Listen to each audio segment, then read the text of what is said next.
Mummy जी, आपकी हिम्मत कैसे हुई मेरे कमरे में आने की? मम्मी जी, पापा जी, आप लोग मेरे कमरे में क्या कर रहे हो?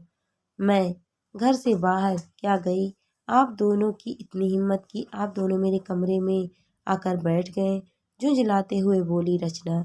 रचना की सास बिमला जी बोली, बहू, हमारे कमरे का एसी काम नहीं कर रहा था। तुम्हारे पापा जी को बहुत बेचैनी और घबराहट महसूस हो रही थी, इसीलिए हम तुम्हारे कमरे में आकर बैठ गए।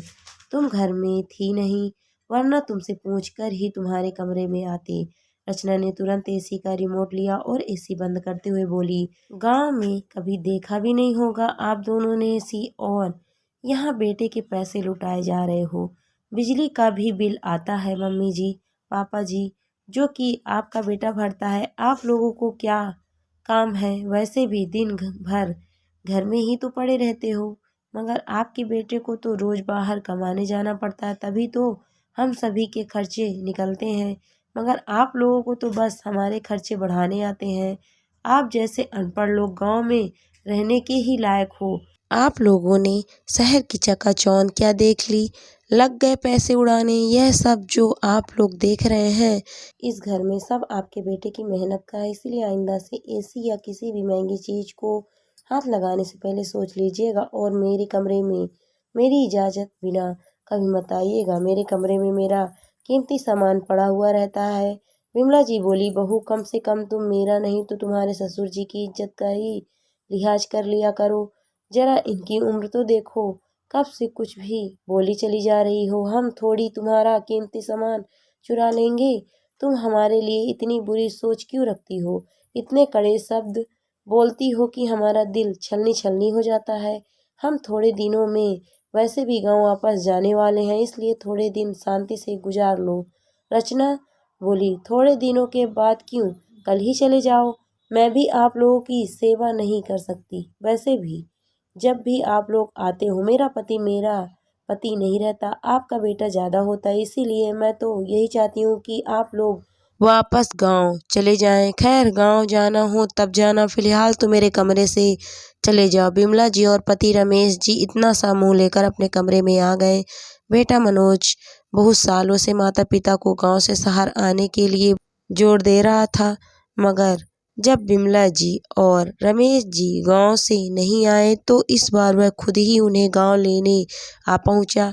अब बिमला जी और रमेश जी ने भी बेटे की जिद के आगे घुटने टेक दिए और वे मनोज के साथ शहर आ गए।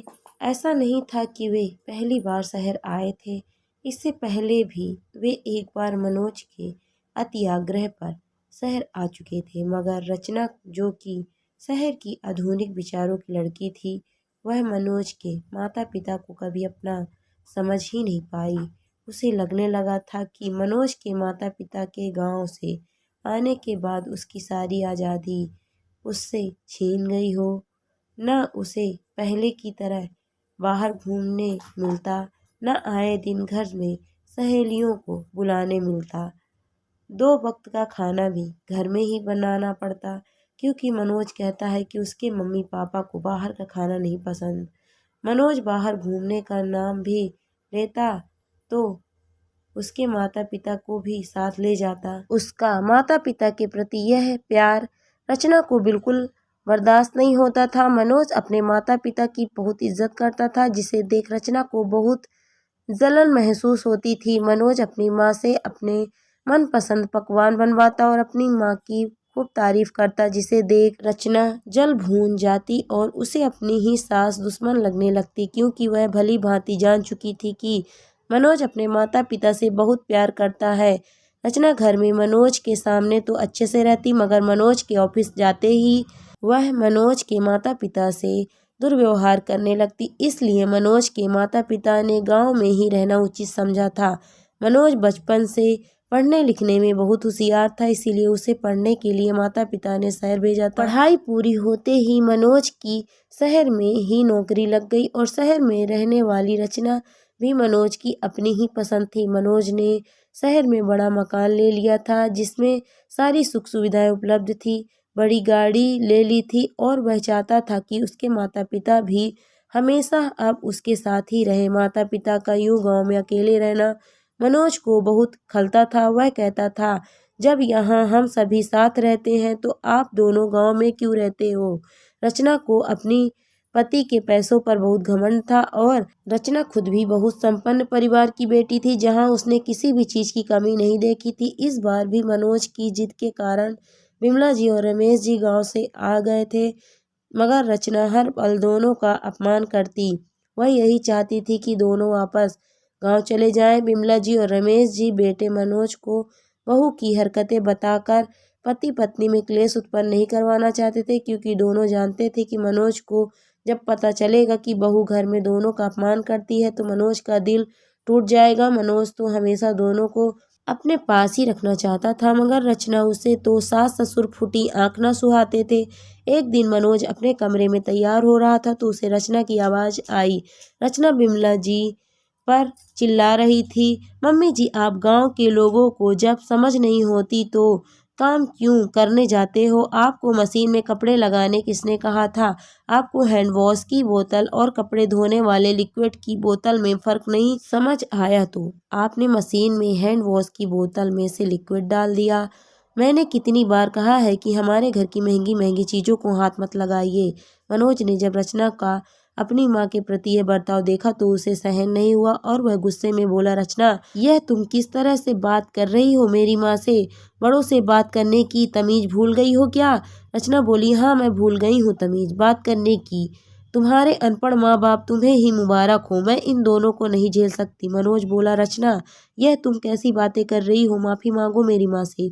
विमला जी बात को बीच में ही रोकते हुए बोली, कोई बात नहीं मनोज बेटा, मुझसे गलती हो गई, तू बहू को मत डांट, आगे से मैं ध्यान रखूंगी। रचना बोली, जब मैंने कोई गलती करी ही नहीं तो मैं क्यों माफी मांगूं। मनोज, मैं बहुत दिनों से इन दोनों को अपने घर में बर्दाश्त कर रही हूँ, मगर अब चीजें मेरी बर्दाश्त के बाहर हो चुकी है। तुम इन्हें गांव में ही क्यों नहीं रहने देते हो। बार बार हमारे घर क्यों बुलाते हो इन्हें। मनोज बोला, यह हमारा घर क्या लगा रखा है तुमने। इस घर पर मेरे माता पिता का भी उतना ही अधिकार है जितना तुम्हारा, समझी। रचना बोली, फिर एक काम करो, सारी उम्र अपनी माँ के पल्लू से बंधे रहना। बोलकर रचना गुस्से में अपने कमरे में चली गई। रमेश जी बेटे से बोले, बेटा तू हमारी गांव की टिकट करवा दे, हम नहीं चाहते कि हमारी वजह से तुम दोनों में क्लेश हो। मनोज अपने माता पिता से माफ़ी मांगते हुए बोला, रचना की तरफ से मैं आप दोनों से माफ़ी मांगता हूँ, मगर आप हम दोनों को छोड़कर मत जाइए। रमेश जी बोले, बेटा फिलहाल हमारा गांव जाना ही सही रहेगा। तुम्हारा जब मन करे तब तुम हमसे गांव मिलने आ जाना। मनोज दोनों की गांव की टिकट करवा दी और रमेश जी और विमला जी वापस गांव आ गए।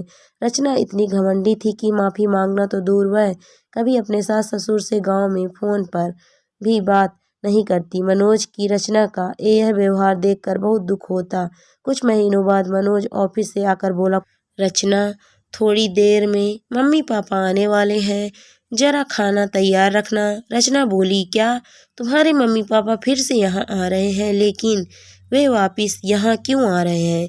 पिछली बार हमारे ही घर में हम पति पत्नी का झगड़ा करवा कर उन दोनों को शांति नहीं मिली क्या, जो फिर से कलह डालने आ रहे हैं। एक काम करो, तुम उन्हीं को रख अपने मायके। बोलकर रचना बैग में अपने कपड़े भरने लगी।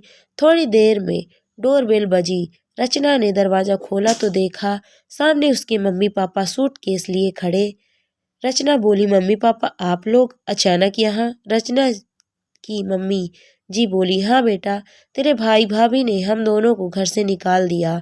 हम दोनों तो वृद्धाश्रम जा रहे थे, मगर दामाद जी को जब पता चला तो उन्होंने हमें रोक लिया और कहने लगे, मेरे होते हुए आप लोगों को वृद्धाश्रम जाने की कोई ज़रूरत नहीं, आप लोग मेरे घर में मेरे साथ रहेंगे। बेटा, तेरी भाभी आए दिन हम दोनों से लड़ाइयाँ करती थी और तेरा भाई भी उसी का साथ देता था। आखिरकार दोनों ने हमें घर से निकाल ही दिया। तेरे भाई भाभी हमें बहुत ताने देते थे, फिर भी हम उसका उल्टा जवाब नहीं देते थे। दरअसल वे लोग हमारे साथ रहना ही नहीं चाहते थे। उन दोनों को आज़ादी चाहिए थी। हमने तो उन्हें किसी चीज़ के लिए कभी रोका टोका भी नहीं, मगर फिर भी हम बूढ़े उनकी आंखों में खटकते थे। ये सब सुनकर रचना रोने लग गई और कहने लगी, मैंने मेरे सास ससुर के साथ दुर्व्यवहार किया मम्मी, जिसकी सजा आज मुझे भगवान ने दे दी। आज जब आप दोनों के साथ भाई भाभी ने ऐसा व्यवहार किया तो मुझे मेरे द्वारा अपने सास ससुर पर किए गए अत्याचार याद आ गए।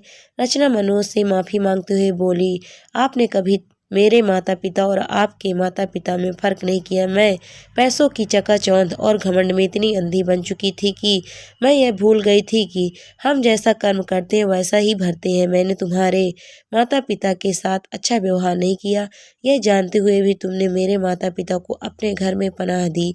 मैं भगवान से प्रार्थना करूंगी कि जब भी हमें बेटा हो वह बिल्कुल तुम्हारे जैसा ही हो, जो बड़ों का सम्मान करे। मनोज, आज आपने मेरी आंखों पर बंधी पट्टी उतार दी है।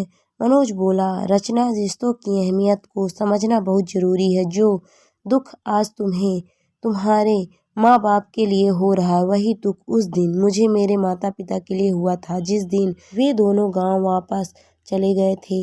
रचना, बुजुर्गों को यह भौतिक सुख सुविधाएं नहीं चाहिए होती, उन्हें तो बस प्यार और सम्मान चाहिए होता है। मनोज, आपने मेरी आंखें खोल दी है, बोलकर रचना ने तुरंत गांव में अपने सास ससुर को फोन लगाया और रोते हुए उन दोनों से माफ़ी मांगी और वापस यहाँ शहर आने के लिए जिद करने लगी। बिमला जी और रमेश जी ने रचना को माफ़ कर दिया और बिमला जी बोली, बेटा, अगर सुबह का भूला शाम को घर वापस आ जाए तो उसे भूला नहीं कहते। तुम्हें तुम्हारी गलती का एहसास हुआ, यही हमारे लिए काफ़ी है। मनोज बोला, देखा रचना, मम्मी पापा ने तुम्हें तुरंत माफ़ कर दिया। यह बुजुर्ग लोग तो सिर्फ प्यार और सम्मान के ही भूखे होते हैं, इसीलिए ज़िंदगी में हमेशा बुजुर्गों की इज्जत करो। क्या पता वे लोग कब तक हमारे साथ हैं। हमारे घर के बुजुर्ग हमारे घर का वह पेड़ है जिसकी छत्र छाया में हम सुरक्षित हैं। जिस दिन वह पेड़ टूट जाता है हम भी असुरक्षित महसूस करते हैं। इसीलिए हो सके तो बुजुर्गों को और प्यार और सम्मान दें, ताकि वह भी अपने शेष रहे दिन हंसकर बिता सके। बुजुर्गों के आशीर्वाद से ही घर में बरकत होती है, इसीलिए हो सके तो उनका दिल कभी ना दुखाएं। कड़वे वचन बोलकर उनका तिरस्कार ना करें, उन्हें तो बस अपनों का साथ ही चाहिए होता है।